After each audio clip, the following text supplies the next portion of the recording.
नमस्कार बच्चों, आज हम संस्कृत का तीसरा अध्याय पढ़ेंगे जिसका नाम है स्वावलंबन।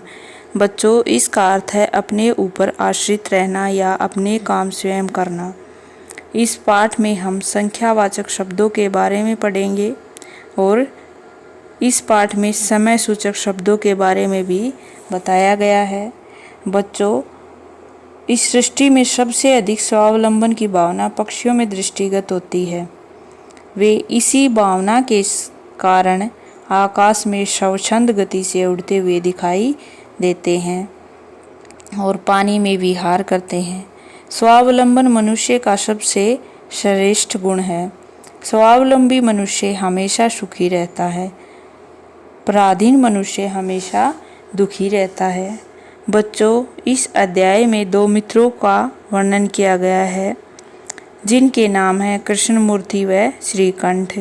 श्रीकंठ का पिता धनी व्यक्ति था, इसलिए उसके घर में सब तरह की सुख सुविधा थी। उसके बड़े घर में अनेक विशेषताएं बताई गई हैं, जैसे 15 खिड़कियां, 44 द्वार, 10 नौकर आदि अनेक संख्यावाचक शब्दों का प्रयोग किया गया है। परंतु उसका मित्र कृष्णमूर्ति और उसके माता पिता निर्धन थे। उसका घर दिखावे से रहित साधारण था। बच्चों, एक बार श्रीकंठ कृष्णमूर्ति के घर आता है। कृष्णमूर्ति और उसके माता पिता उसका बहुत अच्छी तरह से सत्कार करते हैं। यह सब देखकर श्रीकंठ अपने मित्र से कहता है कि मैं तुम्हारे सत्कार से संतुष्ट हूँ। मुझे दुख बस इस बात का है कि तुम्हारे घर में कोई नौकर नहीं है, जिससे आप सभी को मेरा सत्कार करने में बहुत कष्ट हुआ।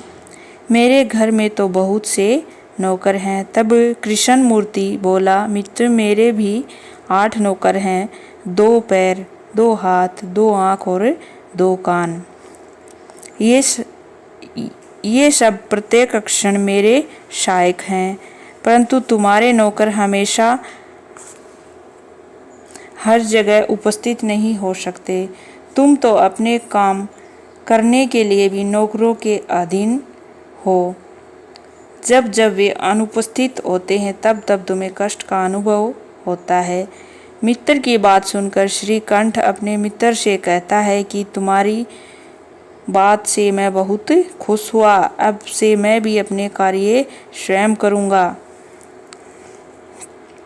बच्चों, इस कहानी से हमें यह शिक्षा मिलती है कि हमें खुद के काम खुद ही करने चाहिए, अर्थात आत्मनिर्भर बनना चाहिए, जिससे न केवल अपना अपितु देश व समाज का भी कल्याण हो सके। इसी के साथ आप सभी का धन्यवाद।